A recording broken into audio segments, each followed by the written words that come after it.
Hi, and welcome to the Rags to Riches show with myself, Terry Blackburn. Today's guest is a guy called Mike Aspinall. He's got a really interesting story. He's went from professional sports into property into business. He was professional at rugby. He went into professional coaching also. He now has a very successful sourcing business. We'll find out a little bit more about that, which I'm quite interested in. He's got a 6 or 7-ish million portfolio himself. That was just from the chat that we had. We weren't exactly sure how much, but very successful in what he does. I understand from my own research, buy-to-lets, HMOs, commercial conversions, commercial to resi. So experienced guy, really knows his stuff, and I'm quite impressed by his business acumen as well, which we'll get into. So welcome to the show, Mike. Thanks, mate. Thanks for having me. Sorry for the lack of detail in the numbers, but probably shows you a little bit about where I'm at as a property business model. I couldn't tell you because I honestly don't know exactly what we're buying or what we're not at the moment. That's more my wife side of things, but that's leverage. So we'll take that one. Yeah, definitely. I think when you go through huge growth quickly, it is quite hard to keep track of it, right?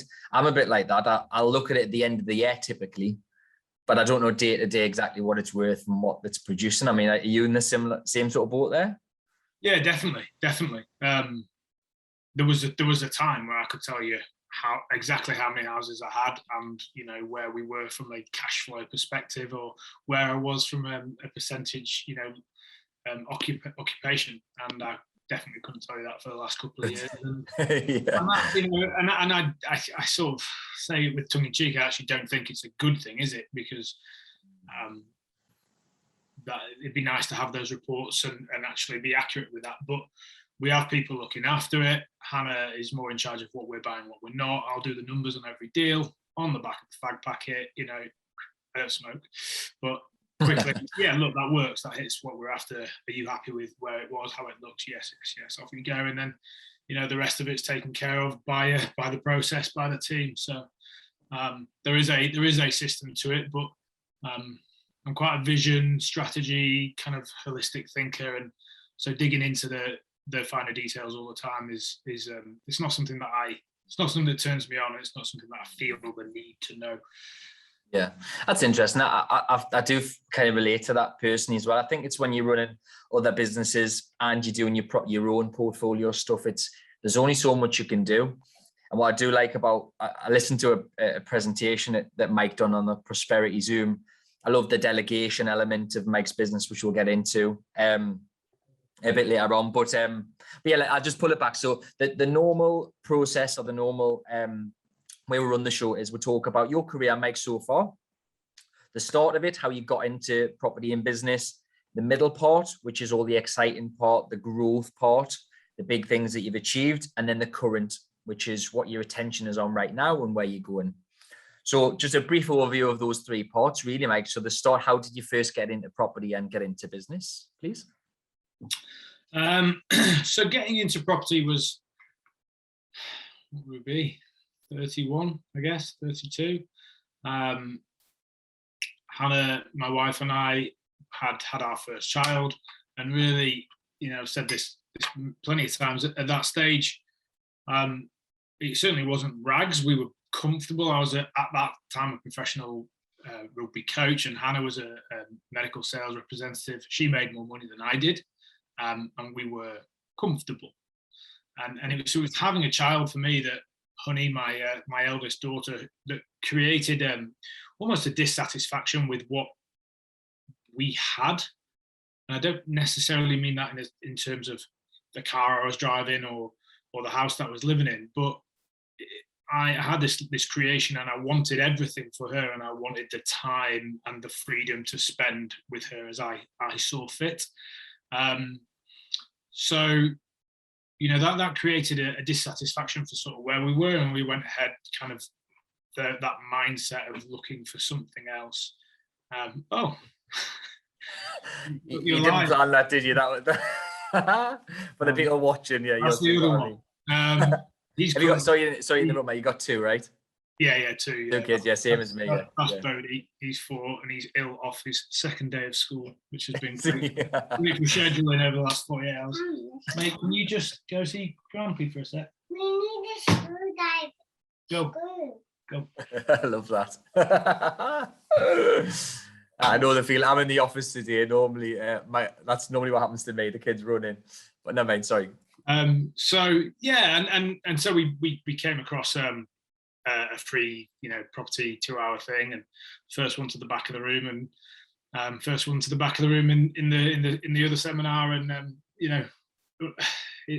it's horrific because we did the whole drastically overpriced property education, and I'm really proud to say we're probably the people that they go, oh, you see, it works, look what they did, because we started the journey. We had £30,000 from the sale of Hannah's property when we moved in together, and that was it. Like, everybody knows property is a good model. Let's make as much money as we can from our jobs. Let's save as hard as we can, and maybe we can buy a property every other year or something.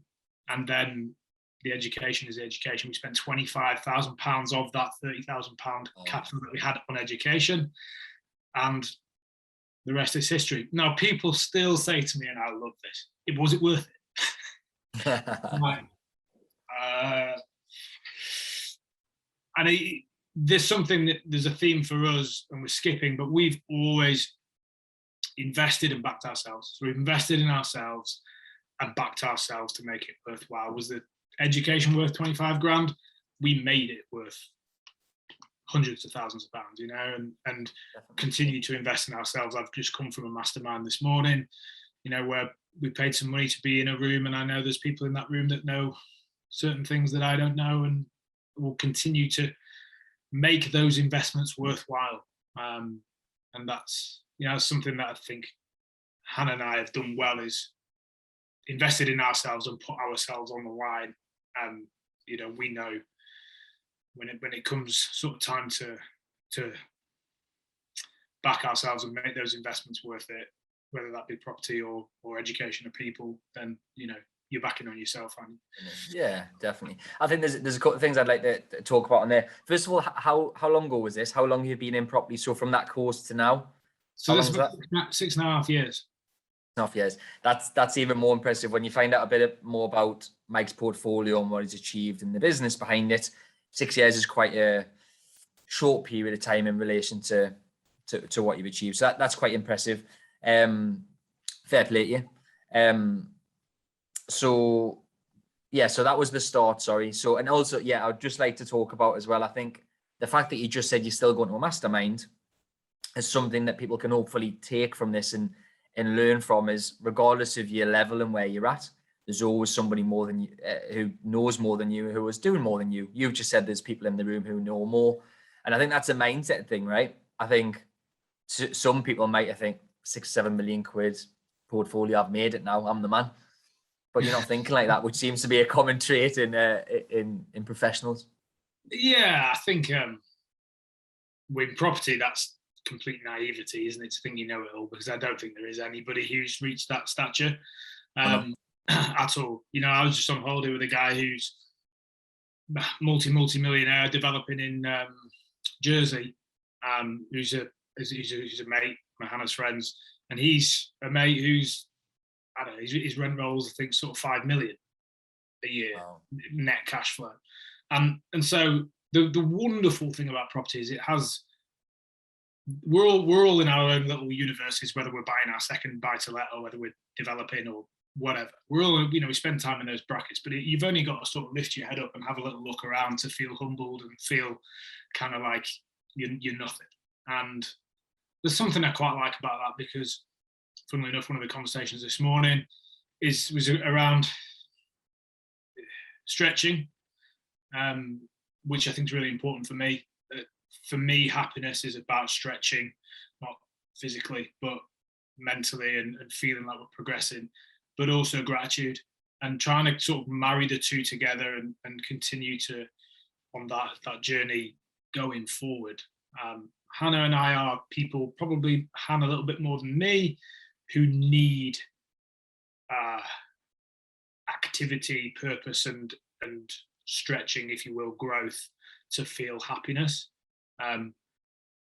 But for anybody with a roof over their head, and certainly the sort of things that you and I have accomplished, and if you're not grateful for being on that journey at whatever stage you are, then you need your head looking at, because we're all very privileged. So love that. Just a bit off topic, but you've just made us. I've actually just started being mentored by somebody who's very, very big into property. He's very, very big into gratitude as well. So he's got me writing down every morning things that I'm grateful for. Out of interest, do you do that? Do you practice that exercise? You do, yeah?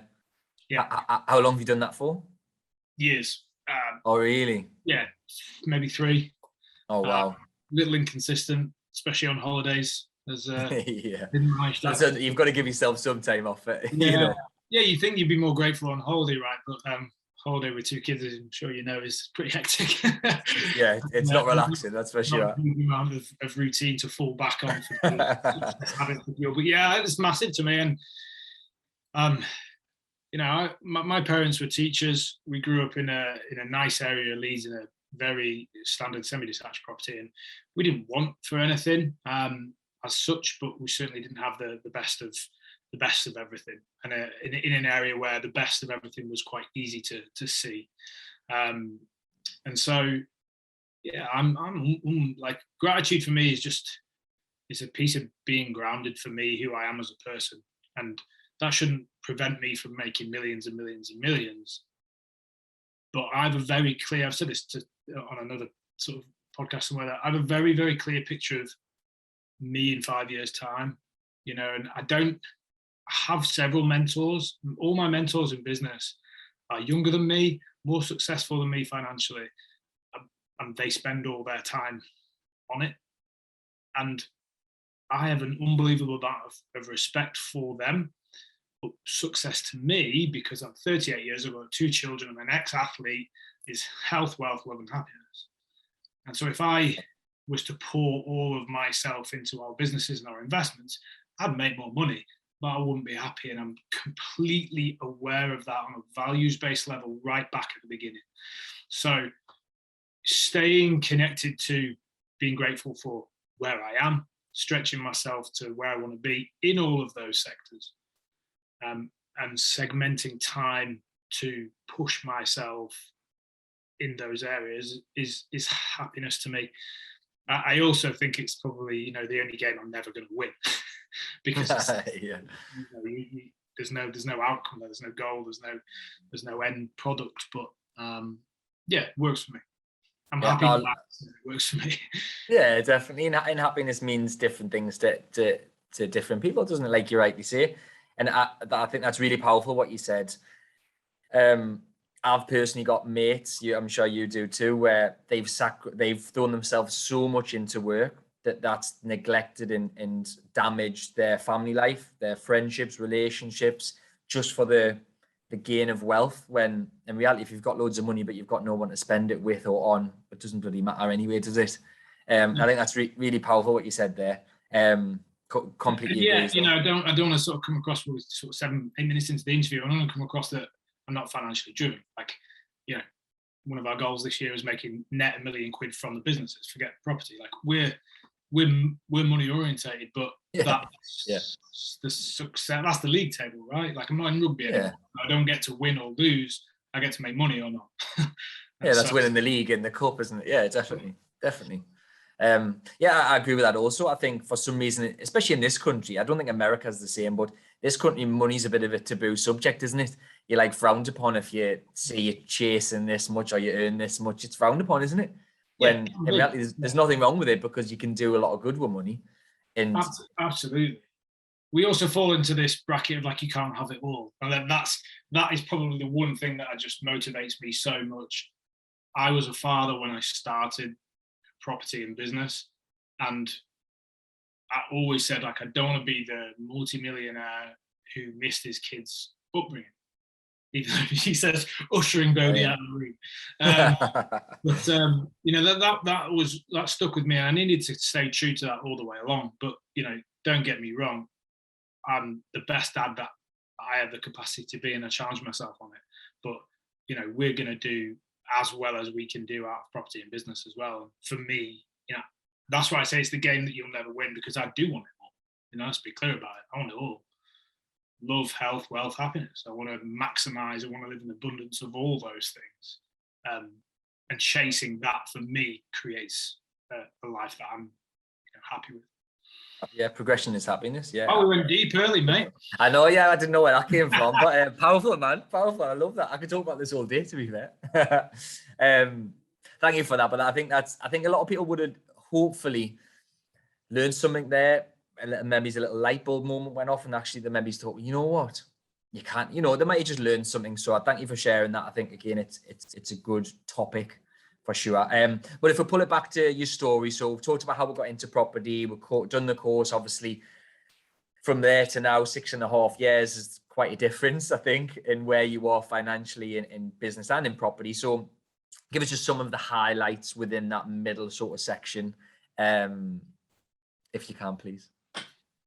I know there's probably a few, but what really jumps out? If someone said to you, what's the biggest and best thing you've achieved in property and then in business, what would you say? Oh, wow. I mean, I'll give you a couple of examples. There's a few sort of highlighted moments. Everyone can relate back to their first deal. And for us, it was a 6-bed HMO in Leeds, in an area where it wasn't really done. And you're going back 6 years now. It was in the end ended up a money in, money out deal, albeit we refinanced at 85% because we had to. Although also, is that because you wouldn't have had enough for the next deal? We didn't have money, right? So yeah. Obviously we could have, there's ways and means, but so straight away against the training, which honestly is probably one of the themes of certainly me, of like, I will take all this education, but I will always make my own mind. And like, I work best in charge. I think for myself. I think it was really difficult to coach as a rugby player because I challenged everything that I heard. But to accomplish that is great, and I think we sort of did that there or thereabouts for our first 3 deals. And at that stage, I left rugby, so it was kind of like 3 HMOs, circa 2.5-3 grand. I could afford to leave. We always figured it would be Hannah who left because I genuinely loved what I did. But as I said before, she earned more money than I did. So I'd reached a point where I felt I couldn't progress anymore with the team I was working with. We didn't want to move the family around the country for me to get progressive coaching jobs, which were there for me. So we made that decision. I went out into property. Now, 6 months into that period of time, which is a scary period of time, right? You're like, wow, I've got all my time here. I've just recognized I don't have a clue what I'm doing. I don't have a clue about the property world. I've just managed to do 2 or 3 deals in one strategy, and now I've got all my time, and I'm kind of going, oh, full-time property. Really can be quite mentally can be quite tough. But a mentor of mine who's a development partner of mine in the previous years spoke at our wedding, and I actually met a guy called Rich Hall on our first ever property course, just a chance meeting.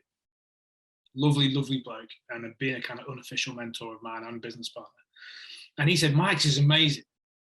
You've proved it can work. You got your money in, you got your money out. You managed to create a little bit of freedom and time. This is amazing. But we all know that isn't going to happen all the time. And you can't afford for it to happen once, sort of thing. So he said, and Rich at the time was 50 years old and owned a very lucrative construction company and was buying property off the profits of that construction company.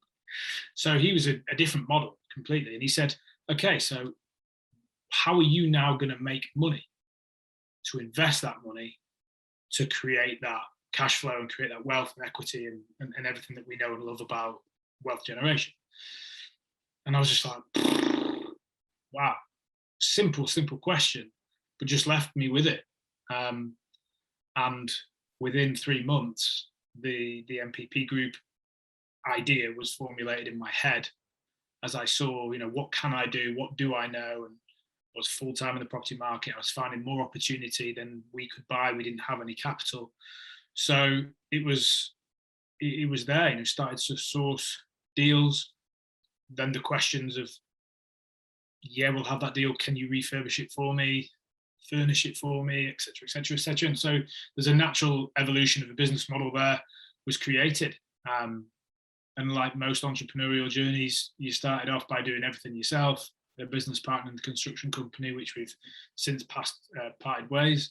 And you know, I remember there's two of us in an office with no windows, you know, getting it done. And I'd promised him we were going to make enough money this year to pay his wage, and, you know, and I wouldn't take anything until then. And it was, you know, it was just, there was nothing behind it, mate. There was no seed capital.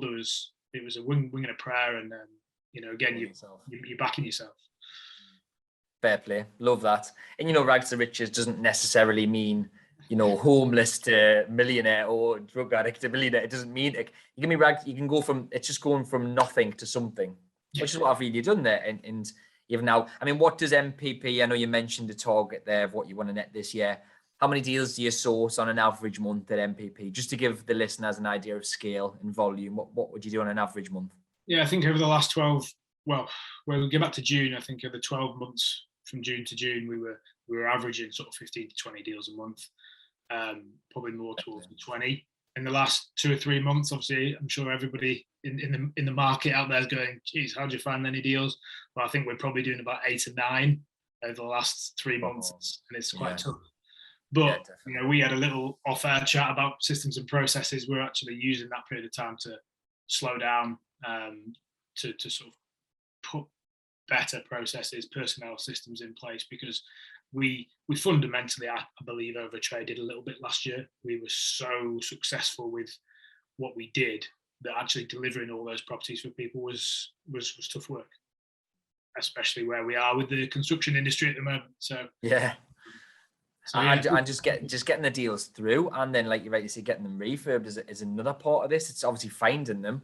I do believe there's deals out there. You know, a lot of people are shouting on certainly social media, there's nothing out there. It is harder than before, isn't it? But you're finding that many. I found a load this year. Like, they are there if you're looking hard enough and you're looking in the right places and using the right strategies.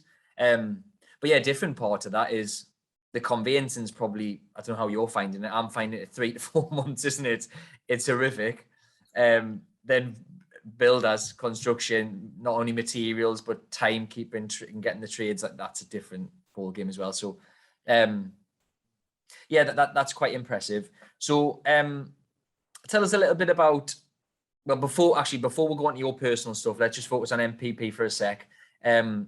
So in order to do that many deals, what does your team look like?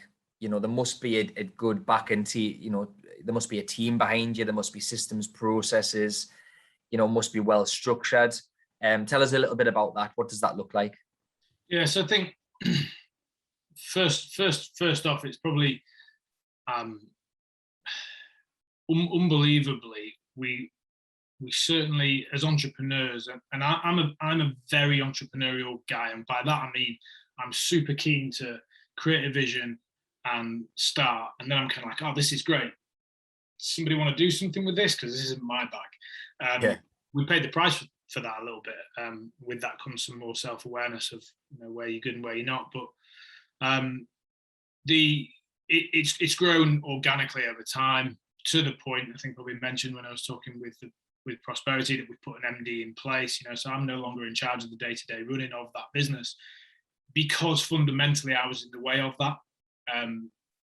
I'm not a analytical process guy. I'm a vision creator, bringing the right teams together and outlining processes. I'm not like in the ground level of day to day. So, you know, we've had to make those moves over the past year, which has been great.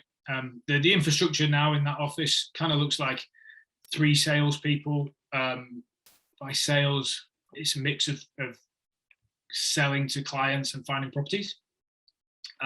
Sales progression in-house, obviously not the solicitors, but somebody working full-time, just pushing with clients on that. We've had marketing, 2 people in marketing in-house. I'm giggling because now we're starting again, and I'm actually Instagram I'm in the marketing Oh, department. is that you now? Very short term. Yeah. A few gigs about that in the office, but very short term. So we're hiring back into that area at the moment. And then in the construction, we've got sort of management and management levels, project management, 3 of them, and then administrative people sat underneath that. I mean, geez, construction. Yeah. Worst industry ever. I could only imagine. An absolute necessity, obviously, for what we do. And then Changing Spaces is our interior design company, again, organically grown from the successes that we've had. There's 3 girls working in that business at the moment. And then we have, as I said, marketing, work in progress, and accounts for the group. So we're running about 15 people at the moment, and I think sort of it's 18 and 19 really that right bums on seats that we're going for. Last year has sort of taught us that the right bums on seats are absolutely critical, and I'd rather, do some Instagram posts and whatever myself. Really doesn't take me a huge amount of time and tick along there rather than have the wrong people. Doesn't save you any time. You'll know yourself as a business owner. Trying to get these people right and these processes right, really, really build on. It's good, I'm good, more than happy to say, pretty transparent. We won't make that £1 million net from those businesses this year. I doubt. We've got 2 months left in our financial year. But I was thinking about this when I was thinking about sort of coming to speak to you, and it made me realise I'm a goal setter, but I just really enjoy the process. I really just enjoy the journey. If you're setting £1 million net goal through your trading businesses, bear in mind we're investors and developers, and you don't hit it. Our MD found this very strange, right? Because she's an experienced managing director. And I was like, I don't care if we don't hit it. She said, well, what does that? I don't understand. And I was like, well, if we make £500,000, it's £500,000. And she was like, yeah, but you're miles off target. And I'm like, yeah, but it's £500,000. Yeah, you still done well. Really, it sounds a bit kooky, but for me, the money's a byproduct. I'm really passionate about trying to deliver some quality to our clients in a very difficult market. I mean, geez, I wish I'd come up with a better business model, because you and I both know that nothing's straightforward in property. No, or business or stuff. I've never done a deal which was exactly what I said on the tin, let alone for you. So you're managing expectations from the off. There's a lot of moving parts, and as you've just said, businesses and people as well. So I'm more passionate about trying to create some good deals for our clients and a great working environment for those people that are giving the MPP group their time, and pouring themselves into that and creating opportunity and a great working environment for them. And the money's a byproduct of that. When we get all that all right, we'll go and take that goal, the next goal, and the next goal.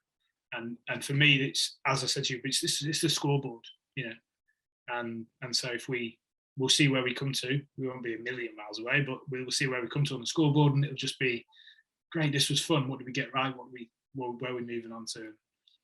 I think I'm fortunate enough to enjoy the journey, and the goals are, the goals will always be reset whether you hit them or not. And I've witnessed that on a sporting level. You can win the league and it's awesome, and the party lasts a night, but what happens the next day? Back to training. Yeah, that's it. I can relate to that, and I'm sure listeners can. Half the time, me personally anyway, I'm assuming people will be the same. Half the time for a goal for me, if it's a 12-month goal and I'm 9 months in, it looks like I'm going to do it. Before I've even got it, I've moved the goal to something bigger. Yeah. And I just do that and I don't know what's wrong with it. I don't know why I do that. I just constantly do that. And I think you'll be the same. Successful people are typically like that, aren't they? But yeah, enjoy the journey. It's having a laugh, enjoying it, making a few quid, for you and your family. That's what it's all about. A couple of things I just wanted to ask on that. I'm quite interested in this answer. I've got a decent sized team, as I was talking to you about. A couple of years back, I can't actually remember what spurred it on, but I thought I would need to improve this team culture, because people perform so much better in an environment where they want to come to work. They come here because they want to, not because they have to. And a lot of that I feel is probably related to sports. So there's a lot of similarity between sports. You were a coach as well. So I'm just quite fascinated in team culture. I feel that we've got a great one here in my businesses. We're all friends. We'll go out socially, do lots of things together, as well as sort of colleagues, but friends as well. But what would you say from someone who's managed professional sports people, who's also managed businesses? What would you say is sort of your advice for building that team culture and pulling a team together and managing people and teams? What would you say? There's a long or a short answer to this. Which one do you want? Whatever you want to say.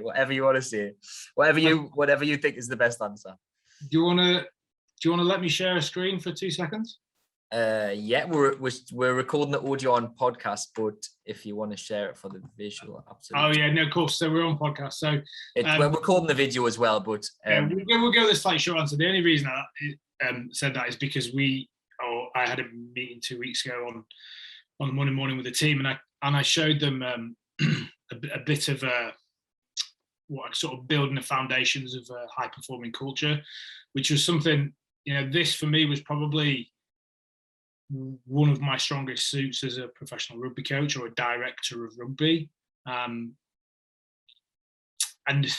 by getting the culture is a massively overused statement in professional sport. Most people pay it some lip service and talk about it kind of once, twice a year. And we at the club I spent the most time with massively overachieved with virtually no budget, fundamentally down to the environment that we created. Now, there are a lot of overlaps from sport to business, but there are obviously differences as well. One, I'm working with 18 to 30-year-old high testosterone men in in an environment where there's a huge competition for places. In any business, you're working with a much diverse sort of person, and you're not fortunate enough to have that competition element for places. As a rugby player, you're not getting picked week in, week out. There's as a coach, there's your leverage straight away. Very different in business. But to share with you just a couple of the things that I felt were important. I have a foundational layer of like clear and concise communication, and that should be constant. And that's management to personnel and vice versa. I believe in a very, I don't like layers of corporate BS. I just don't see the need for it. We're a privately owned company, so we can talk to each other like this. And for better or worse, I'm a very transparent guy. And if my staff are watching this, they're not seeing anybody any different. It's Mike, same guy went for a beer with last Friday, same guy who rocked up on Monday morning and told us what he wants from the week. So during transparent communication, and that's built then several pillars. Obviously, the foundation layer there is goals and purposes. Like, what are we here to achieve? Have we got clarity on what we are here to achieve? What does success look like for me as an individual? What does success look like for the business? And how do the two relate? And then we go through the pillars for me of things that are very useful. One is values. What are your business values?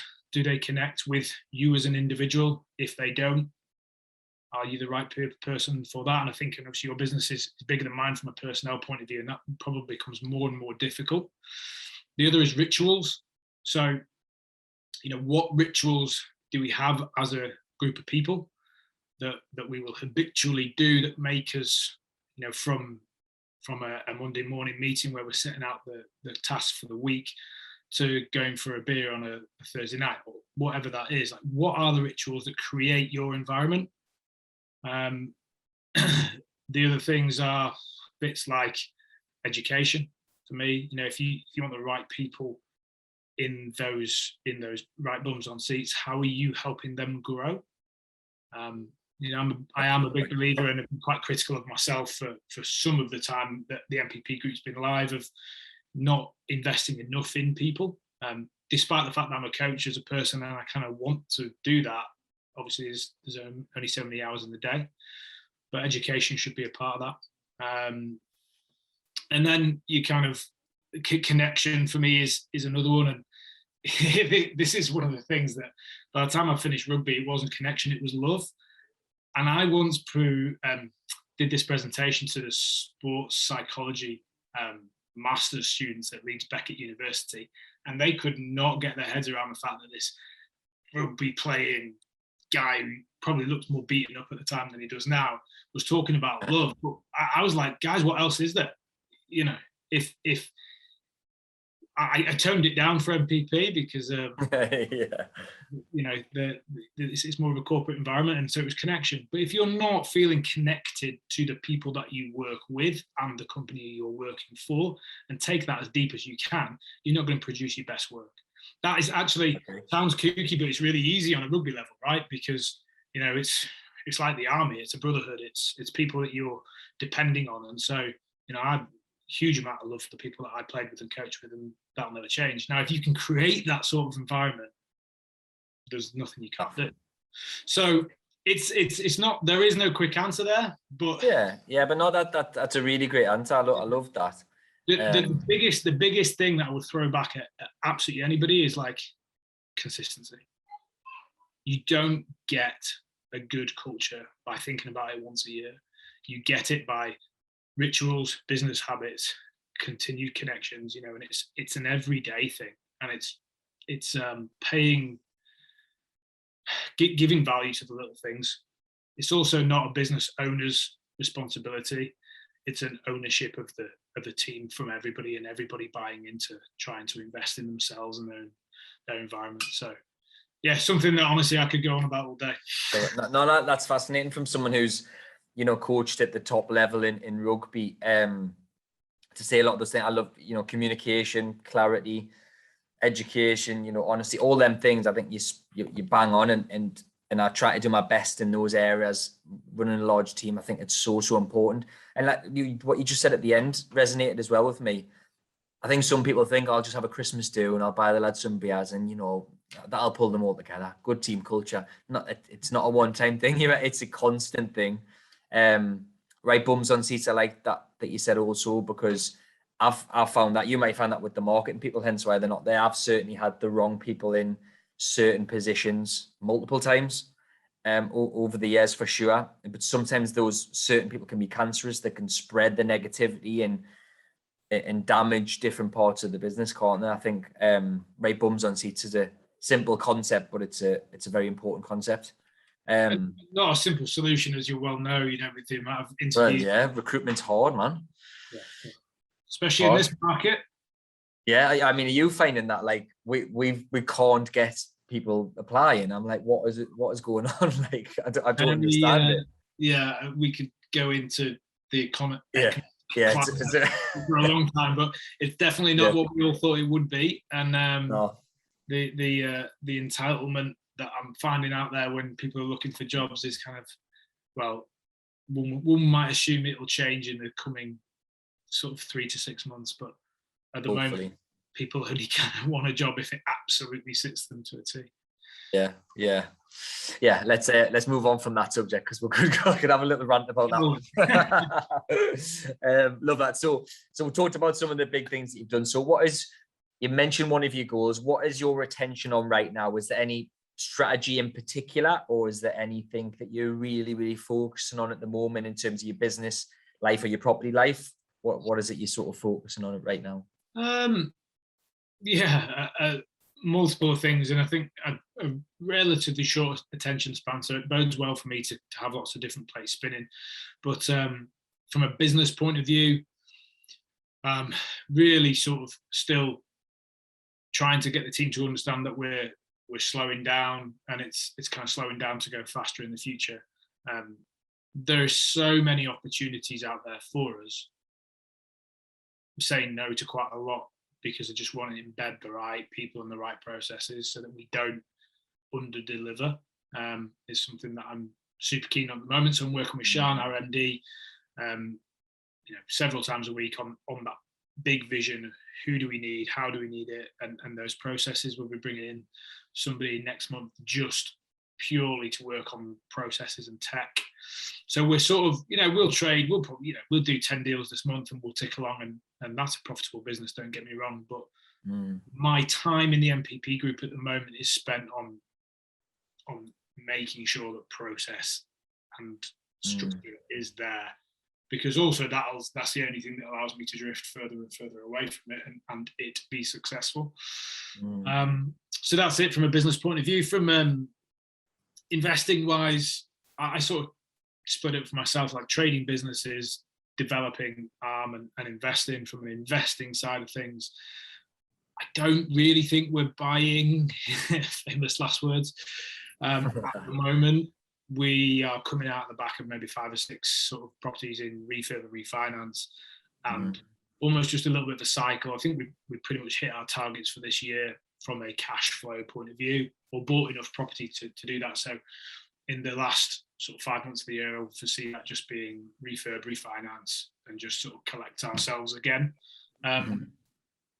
Would it surprise me if we bought again? No, not particularly, but the grand plan is that we're not particularly needing to buy to hit our targets. And then developing wise, we're coming out the back of 2, and sort of one completed and just sales going through, costing me a arm and a leg, to be honest with you, on finance. We've held it for longer than intended. Sales have not been as easy as intended, and refurb took a little bit longer than intended. Wow, who knew? And so that one's a few lessons learned. Not going to be the most lucrative deal in the world, but shouldn't lose any money. And then one just closed, all sold out, and just sort of needing to get utilities through, and that should overachieve its targets, to be honest with you, hopefully. And nice. Then we're going into our next, just mucking about in legals with the next development, as I see those were, which is investor or private residential sales for the professional market. So we've got one more of those coming through in Leeds. That'll be a nice project. And then we're shifting a little bit in our developing side and looking at several opportunities to develop more on a exit to hedge funds, pension funds, and some sort of long-term lease stock plays there as well. So that's kind of a new problem for us that we're looking at as well. So there's always a lot going on, but as I say, it's just, for me, the enjoyment is working on the team to deliver in those areas. I honestly don't get a huge amount of enjoyment from doing anymore in anything. Like, the reason, Terry and I are laughing because I sent him a message this morning. I think when portfolio is about 6 or 7 million, that's quite a bit of a shift, isn't it? Yes, or that, yeah. Because I think I've been to one property that we own this year, and they just don't do anything for me. I know when I started that there was a mentor who said, the little boxes of the cash flow money, and I thought, I cannot believe that you're talking about property like that. I know the intricacies of my second HMO, and I'm project managing thing, and this and that and the other. And it feels like it sort of ripped the feeling and the heart out of it. Yeah, you've only been to one of your houses, why don't you care? And I'm like, no, I care. But I care more, I get more pleasure out of working on the team to deliver in any of those areas. And that's what investing is to me. They're little segments of a business that it's just the product we produce. So I like working on the team. I said to somebody a week ago that property for me has always been about the people. That's what I love.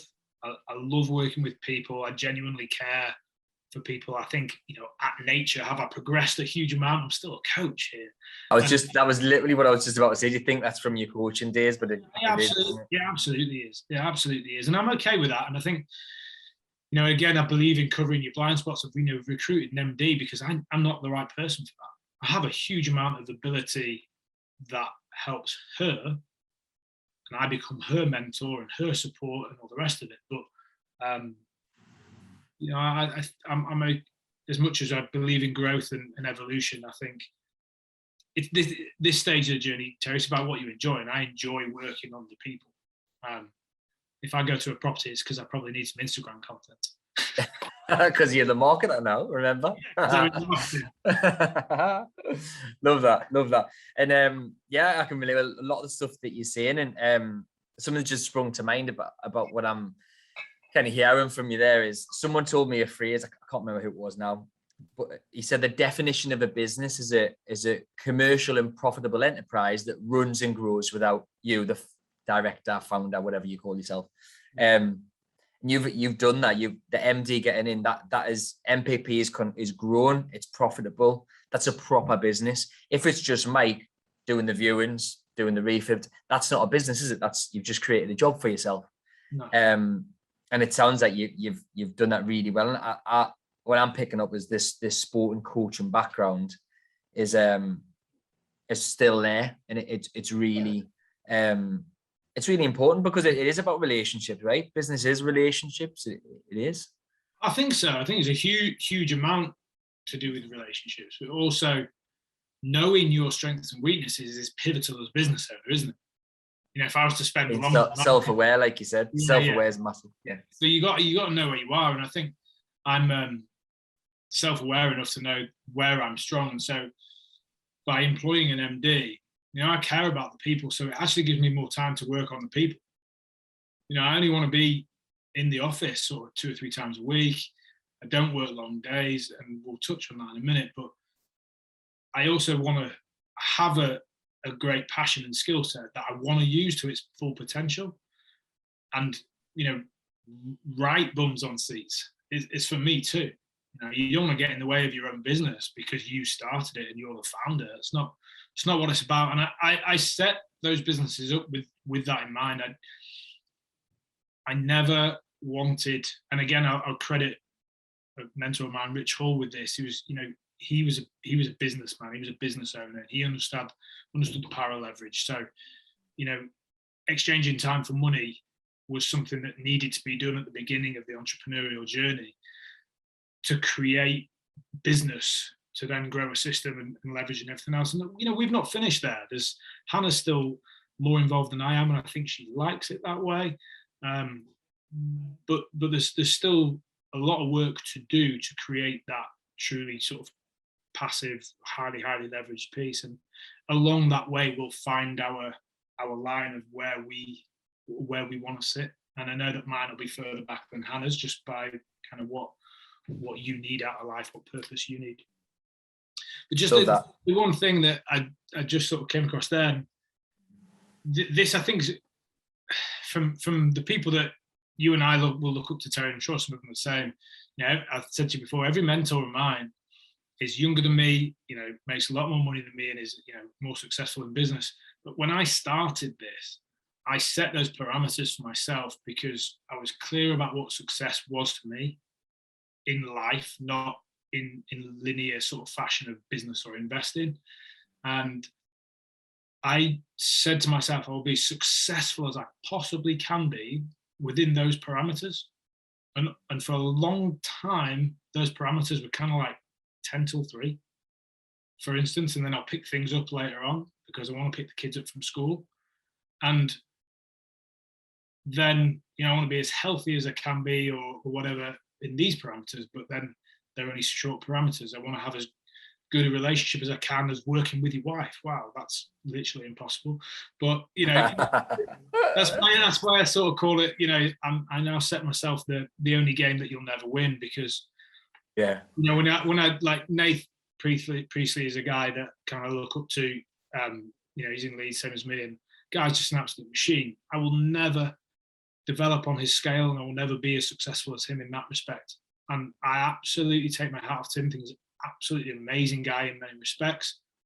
But just when your ego starts to sort of punch away to there and go, they're doing more than you. Look at what Danny's doing. He's doing more than you. And then you're going, what is success to you, mate? What is success to you? And takes a huge amount of like controlling your own ego and being quite disciplined around what you said was going to make you happy. Now you can that can change, of course, but it shouldn't change for the wrong reasons. It shouldn't change because you want to do more because other people are doing more. It should change because you change. But I haven't. I'm exactly the same bloke that came through, who was a professional rugby player, who had kids and wanted to be, everything to them and be successful in his own right across the board. If that did change, life would be a bit easier, I think. But yeah. I think that's an absolute gem what you just said then. And I really hope that people listening or watching can take something from that, because I do think it takes a lot of discipline to do what you just said, though, to set parameters. I personally feel anyway that is quite difficult to do, and you need strong discipline to say that you're only going to work these hours when the client says meet at this time or the investor says meet. No, I'm disciplined. I think probably a lot of that comes from sports. Yeah, and being strong-minded. Discipline in sports is a necessity. Just on the fitness side, do you work out every day, 5 days? You eat really healthy? What's your sort of habits and sort of rituals on the health side? A bit off topic. I'm definitely not, kind of where I was. And so for me, I'm always fighting a losing battle there as well. But I always think it's really interesting to look at people's worst days, because we can all go on a diet and I train 5 times this week. And I've always said, judge me on my worst day. And so I am absolute dog shit if I don't train. Oh yeah, grumpy, moody, all that. You get all that. Yeah, me too. Mate, we're investing, developing, we're business owners. I've got 2 kids, this, that, and the other. Like, I need to be on top of my game. If I don't work out in 2 days in a row, on that 3rd day, you're not getting the best of me. I don't want that to change, because that's a healthy habit, right? So like that's grown through a sporting career. So, I'm in that boat. I probably work out 4 or 5 times a week, every week. The quality of those workouts will differ. I have a unbelievably arthritic shoulder that I can't lift above that height, and that needs replacing. Like, that is a constant mental battle for me, because I want to push myself, but I can't, and I'm in pain a huge amount of the time. I'm not coming across as very healthy, am I?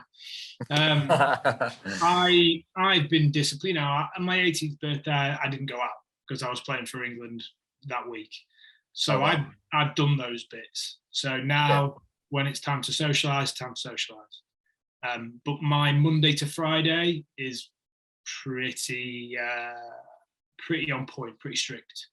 I pretty much eat the same things all the time.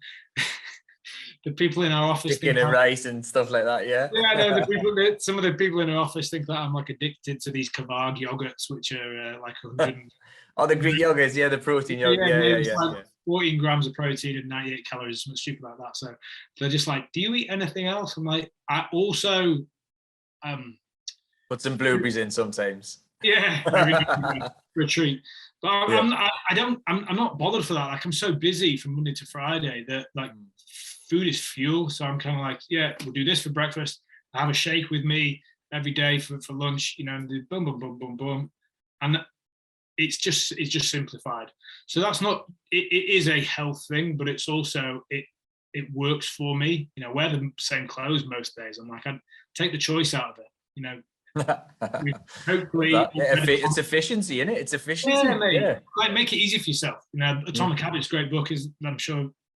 Top notch. Yeah, top notch. Yeah. Let's make it easy, and let's be efficient, and let's create habits that support us. So yeah, it's important. I think you have to be. I see there's sort of similarities in the amount of stuff that I do with you as well. In terms of, we've both got 2 kids actually. Both got partners, both got businesses outside of property, both got property, both got teams and all the other things. You have to sacrifice other things, not sacrifice other things, but be streamlined and efficient I have shakes as well, because people laugh at it. In the morning, I just put eggs, porridge, fruit, honey, and all this mad stuff in it, NutriBullet, blast it, neck it out the door. Because I haven't got time to make scrambled egg and porridge and all that. I just haven't got time for that. You find the efficiencies where you can. I'm exactly the same, and it's just, it makes you work that way. You fight, you you're playing the impossible game to win. So you got to take the cheats while you can. Yeah, but if you can get half an hour back from making your breakfast in terms of time back to invest into something else, compound that over a year, it makes up for the time that we have to spend with kids and school drops and everything else, isn't it? So I love that. Fair play to you for what you're doing and what you've done. I think it's great. Just to wrap up, last couple of questions. I had a few actually, but just for essence of time, because I know you're busy. What's it like working with your wife?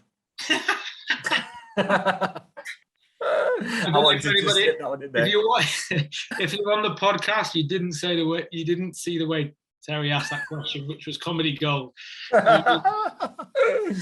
Yeah, wow. I mean, without a doubt, as I said to her a couple of weeks ago, without a doubt, the hardest thing that I have to manage is working with my wife, and that's absolutely no discredit to Hannah, who is literally one of the most driven and amazing salespeople that you'll ever come across, and a truly sort of evolved character as well since I met her and we started this journey. So she's had as much growth as me, if not more. But just dealing with the discipline required to run businesses together, develop and invest together, have 2 kids, home life, everything that we've talked about. Yeah. And she is a different personality to me. She's like kind of you go down the personality type. She's very high red. She's very, very, very action orientated, and she's often running before you've kind of figured out where you're going on the map. So yeah, it's very, very difficult. And mentors of mine throughout the years could tell you some great stories of coaching sessions where we've been literally at each other's throats, and it's very difficult. Hannah and I have found a way of working. To some people in our space, like our relationship is pretty brutal. At times we're not, or some people would think we're not very nice to each other, but we have that brutal level of honesty as well, where you go, like, love between my wife and I is unconditional, as it is with my kids, but she also knows what she's like. And so sometimes when it's kind of bang between the eyes, you need to hear this, oosh. It's that way for a reason, and vice versa. So yeah, we found a way of working. I don't think it's everyone's cup of tea, and it is a emotionally challenging thing. But at the same time, Terry, we don't do the same thing. Yeah, you've got rules. Yeah, I take care of more of our developing. She takes care of more of our investing. She's very heavily involved in Northern Property Partners, and I'm kind of involved in the infrastructure of the group. So it's awesome. It's been an absolutely amazing journey, but yeah, not everyone's cup of tea. Yeah, just the reason I ask is just on a personal level. I've got family members who work for me in the main business, and me and Louise have just set up just an SPV. We're just going to start buying some SA units together. So that's sort of coming, but I was just curious more than anything. Obviously, it's definitely going to have its challenges, I think. But if like you say, you make it work and you decide rules, and you make it work. I mean, to just add to the other side of that, it also can be unbelievably rewarding, because we don't do it much, but if we were that way inclined, we'd sit down and recognize what we've built together. And I know sometimes I'm credited with the lot, because I'm kind of the CEO, the strategy divisions type character. But we wouldn't be where we are without her, without a shadow of a doubt. She knows I know that, and vice versa. So, it's a team effort, and definitely. The speed I think that we have done quite a lot in property over quite a small period of time is because you're doubling your efforts. Yeah, definitely. Love that. Last couple of questions, Mike. So I'll let you go. The show's called Rags to Riches. So what does being rich mean to you? Because you can be rich in time, you can be rich in friendships, relationships, monetary terms, obviously. What does being rich mean to you? What does that phrase mean to you? One of my mantras, which was like a Tony Robbins thing, going back probably 8 years even. Before property was, I am grateful for living in abundance of love, health, wealth, and happiness. And it's not changed. You know, we talk about being rich, and for me, being rich is, now we made £1 million this year. Wow, you're rich. Is that wealth? What did you do with the £1 million? Spend it? No, you're not wealthy. You know, so I'm after generational wealth. I'm after, you know, my kids having the choice. They won't be given everything, but, you know, I want to create the wealth, the long, heavy sort of generational wealth is what I would like to create. But rich to me is abundance in all areas of life, and I aspire to have that well-rounded personality that if I don't accomplish abundance of love, wealth, health, and happiness, that I know, you know, I'm letting myself down somewhere. So the reason I'm disciplined on when I work is because I came into property for choice, and it's important to exercise that choice. So on Thursday, I'm going to have a 6:30 p.m. dinner meeting because there's somebody that I really want to meet who can't meet at any of the time. She's going to be coming into our business, and that's a choice. You know, so I'm not kind of saying, hey, I never work, but it's a choice. And at the same time, you know, I'm not in the office other than the Monday before 10:30 because I want to go to the gym first. A choice. So it's always I can't, you know, rich in choice, rich in time, and as I said half an hour ago, don't make you think that doesn't mean that I haven't got big financial goals, but that's what wealth is to me. Love that. Absolutely love that. I think it's been a really, really great episode. I've really enjoyed it. I think there's loads of things that you've said there that I hope people can learn from, relate to, put into practice, and hopefully we've had a little bit of a light bulb moment. Mike, if anybody wants to reach out to you, get in contact with you, find out more about you, what's the best way? Any which way you like. I'm pretty active, or certainly try to be, from an Instagram point of view. I think it's Mike Aspinall Property. So, you know, I'm endeavour to get back to people who are asking interesting questions. Maybe not if it's too dull. Do you mean you do not come back to the crypto messages you get in the I'll increase your Instagram following by 50,000 when they've got 10 followers? Yeah, you don't reply to them, no? Jeez, it's painful. Yeah, no, I'm there, and we're pretty transparent with our businesses and everything. So if you look hard enough, I'm sure you find my email address, etc. And yeah, more than happy to talk to people that are on that wavelength or want to grow their portfolios, use our services, or whatever we can do for people. Love that. Thank you so much, Mike. I appreciate your time today, and thanks again. Pleasure. Cheers. See you soon. Thanks, Mike.